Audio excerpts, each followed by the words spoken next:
光速其实并不是宇宙中最快的速度，因为目前所知至少有3种现象，它们的速度已经远远的超过了光速，但这并不违反爱因斯坦狭义相对论啊。因为狭义相对论限制的并不是所有的事物超光速，而是限制的是信息传播的速度不能超过真空中的光速。这个速度正好就是一些无质量粒子天生的运动速度，而任何有质量粒子它们的运动速度只能无限的接近光速，不能达到更不能超越真空中的光速。这是因为有质量粒子在无限接近光速的时候，它所需要的能量也会趋于无穷大。因为整个宇宙中没有无穷大的能量，所以质量粒子无法达到光速啊，这是狭义相对论给出来的解释。那从更高的层面来看，信息传播的速度之所以不能超过光速，是因为因果论在起作用啊，所以我们说我们不能超过光速传递信息。但是在整个宇宙中确实有一些事件，它们的运动速度可以超光速。第一个是物质粒子的运动速度可以超过介质中光子的运动速度，也就是说在介质中物质粒子可以超光速啊。其次就是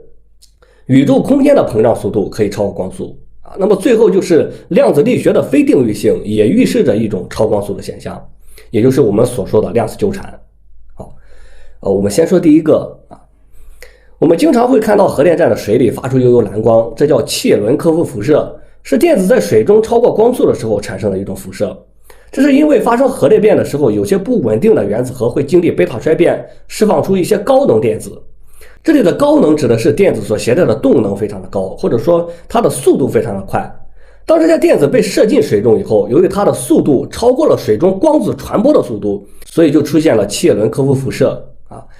那问题是电磁波在水中的速度为什么会减慢？为什么会被电磁超越？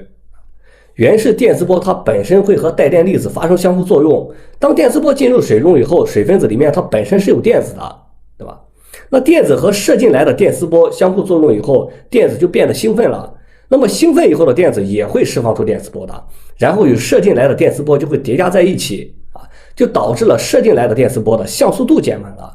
也就是我们说的这个介质中的光速变慢了。所以说光在介质中传播的时候速度会降低啊。假如说现在有一个被加速到 99% 的电子和一个光子同时进入水中，这个时候光子的速度就会因为介质的存在而被减小到原来的3/4，那么这个电子就可以轻而易举的超过水中的光速了，但是它并没有违反相对论，对吧？那第二个就是宇宙空间的膨胀速度。埃德温·哈勃在上世纪初的时候，不仅让我们知道了宇宙的大小，还让我们知道了这个宇宙中的星系在远离我们，并且离我们越远的星系远离我们的速度越快，这就是哈勃定律。那么此后科学家一直在试图测量宇宙当今的膨胀率，也就是哈勃常数。那么目前这个值大约是每100万秒差距68千米每秒啊，正负4000米的误差。那这里100万秒差距是一个距离单位，也就是320万光年，意思就是说每隔320万光年，星系远离我们的速度就会增加每秒68千米。那如果按照这个膨胀率算下来的话，那么目前距离我们140亿光年以外的所有的星系，它们远离我们的速度已经超过了光速啊，也就是超过了每秒30万公里啊，这是光的一个速度，对吧？而我们知道宇宙的范围远比140亿光年要大得多啊，因此宇宙中已经有非常多的星系，它们的退行速度远远的超过了光速啊，这会带来一个非常可怕的事实，就是说在我们的可观测宇宙当中，已经有97%的星系，它们的退行速度超过了光速。这样导致的结果就是，它们现在发出的光已经无法到达地球了。也就是说，我们只能看到它们过去发出的光。那未来这些星系都会从我们这个视野中消失的。那问题是，这些庞大的星系是怎样做到超光速的？还不违反相对论啊？其实这些星系在我们看来虽然在远离我们，但是它们相对周围的空间并没有移动。真实的情况是，这些星系和我们之间的空间在不断的创生，那么所带来的结果就是我们在互相远离啊。这就像是面包里的葡萄干一样啊，当你把面包放进烤箱以后，面包就会膨胀了，葡萄干之间的距离就会增加啊。这看起来像是葡萄干在互相远离对方，但这其实是整个面包它膨胀了啊。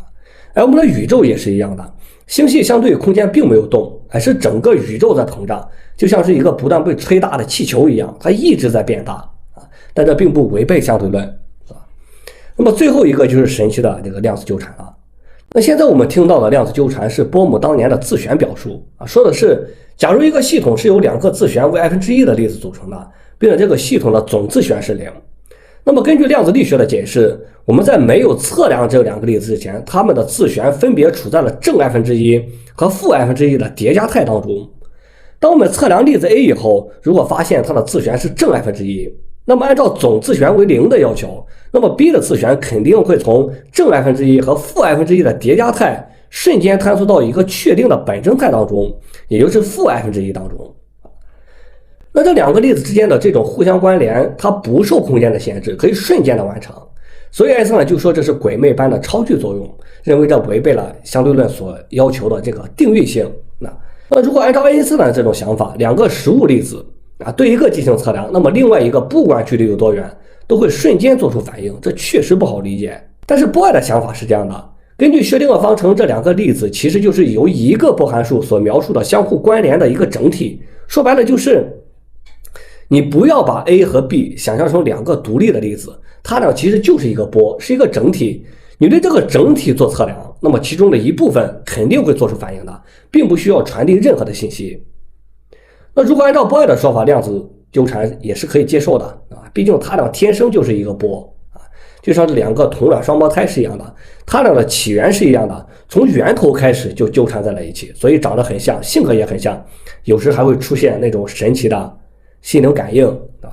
但可以肯定的是，我们无法利用量子纠缠来传递有用的信息，这是因为量子世界的真随机导致的比如说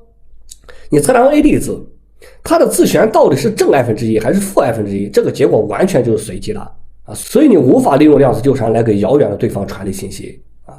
不过说到底，我们现在并不清楚量子纠缠背后的本质原因，比如说到底是什么东西纠缠在了一起，还有这种超距作用是不是真的没有违背相对论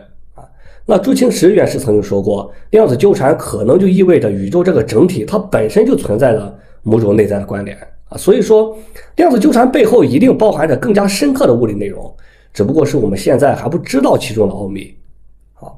这就是目前所知的比光速快的3件事那今天的内容就到这里，我是理论科学，点赞关注，我们一起学习有趣的科学知识，拜拜。